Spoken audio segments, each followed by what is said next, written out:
नमस्कार दोस्तों। आज हम संस्कृत की दो बुक शारदा और इरावती के बारे में बात करेंगे और किस प्रकार से ये किस तरीके से लागू है उसके बारे में बात करेंगे। जो शारदा बुक है वो यदि हम संस्कृत को R1 और R2 लैंग्वेज के रूप में यूज़ लेते हैं, प्रयोग करते हैं, यदि हमारी संस्कृत भाषा यदि हमने R1 के रूप में और R2 के रूप में लिए तो हमें बुक शारदा पढ़नी है। और यदि हमारी लैंग्वेज थर्ड लैंग्वेज के रूप में, संस्कृत लैंग्वेज हमारी थर्ड लैंग्वेज के रूप में R3 के रूप में है, तो उसके लिए इरावती नाम की बुक है जो specially learning resource R3 language के उसमें बताई गई है NCERT के, जिसमें बच्चों को यह सिखाया जाएगा कि आप अपने विचारों को किस तरीके से व्यक्त करेंगे। और आपको जो छोटी छोटी चीज़ें हम 6th 7th 8th 9th 6th से बताते हैं कि वर्णमालाएं क्या होती हैं उसके बारे में बताएंगे और छोटे छोटे सेंटेंस बनाना सिखाएंगे। और जो इरावती बुक है वो एक फर्स्ट स्टेप मान सकते हैं आप भाषा को सीखने का। यदि जिन्होंने 8th तक अलग लैंग्वेज लिए और उन्होंने 9th में यदि संस्कृत लैंग्वेज लिए तो वो इजीली उसको अच्छे से पढ़ सकते हैं। आप ये ना सोचिए कि यदि आपने 9th में एकदम संस्कृत ली है, आपने 8th तक संस्कृत नहीं पढ़ी है, 9th में संस्कृत लिए तो आपको कोई इसमें तकलीफ़ होएगी। इसमें कोई तकलीफ़ नहीं होएगी, क्योंकि बहुत ही बेसिक लेवल पर उन्होंने जो इरावती बुक है R3 लैंग्वेज के अकॉर्डिंग पब्लिश करी है NCERT ने। तो आप यदि थर्ड लैंग्वेज के रूप में R3 के रूप में यदि संस्कृत लैंग्वेज आपकी स्कूल में भी पढ़ाई जाती है तो वो वहाँ पर बुक शारदा ना होकर इरावती होगी और उसमें आपको लर्निंग और स्पीकिंग स्किल और इसके बारे में बताया जाएगा। और वो बहुत छोटे छोटे चैप्टर्स हैं जिनमें हम संस्कृत भाषा को डेली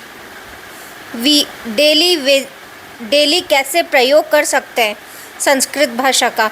जैसे सुबह जब आप स्कूल जाते हैं तो आप अपने अध्यापकों को क्या बोलेंगे, सुप्रभात, नमो नमः, इस तरीके से छोटे छोटे वाक्यों के माध्यम से उस बुक में बच्चों को संस्कृत से अवगत कराया गया ताकि वो संस्कृत को पढ़ना सीखे। उस इरावती बुक में संस्कृत को किस प्रकार से पढ़ना है इसी के बारे में शिक्षा दी गई है। और छोटे जो पाठ हैं उनमें भी बहुत ही क्या कह सकते हैं बेसिक लेवल की संस्कृत का प्रयोग किया गया है, जिससे आप अधिक से अधिक संस्कृत भाषा बोलना सीखें और अपने भारतीय संस्कृति और सभ्यता की जो एक आधार है, मूल आधार है संस्कृत, उसका प्रयोग कर सकें। उसको यदि आप इंटरनेशनली लेवल पर आप जॉब करने जाते हैं या और कुछ भी करने जॉब के लिए जाते हैं या आप स्टडी करने के लिए भी जाते हैं तो आप अपने देश का प्रतिनिधित्व वहाँ कर सके। यदि आपसे कोई कहे कि हम आपके भारत के बारे में कुछ बताइए, वहाँ की क्या विशेषता है, वहाँ की कौन सी ऐसी भाषा है जो सबसे पुरानी भाषा है और उसका क्या महत्व है, उससे क्या चीज़ें आपको सीखने को मिलती है, ये सब चीज़ें हम R3 लैंग्वेज के अकॉर्डिंग पढ़ेंगे। और इरावती बुक में भी बहुत सारी चीज़ें जो मैंने अभी तक देखी है वो इतनी अच्छी है कि आपको ये सिखाएगी कि हमारी संस्कृत भाषा टफ नहीं है। यदि प्रयास किया जाए तो ये बहुत अच्छे से आपको बोलना भी आ जाएगी और आप अपने विचार भी संस्कृत के माध्यम से व्यक्त कर सकते हैं। तो सभी मेरा स्कूलों से भी अनुरोध है कि यदि आपकी R3 लैंग्वेज के रूप में यदि बुक R3 लैंग्वेज के रूप में यदि संस्कृत भाषा पढ़ाई जा रही है तो शारदा बुक का प्रयोग ना करके इरावती बुक का प्रयोग करें।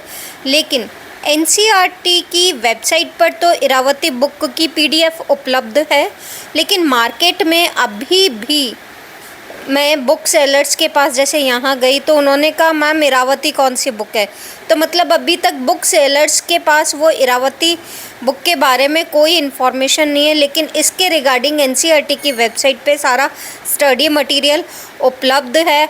आप उसको बेस बनाकर बच्चों को पढ़ा सकते हैं। धन्यवाद।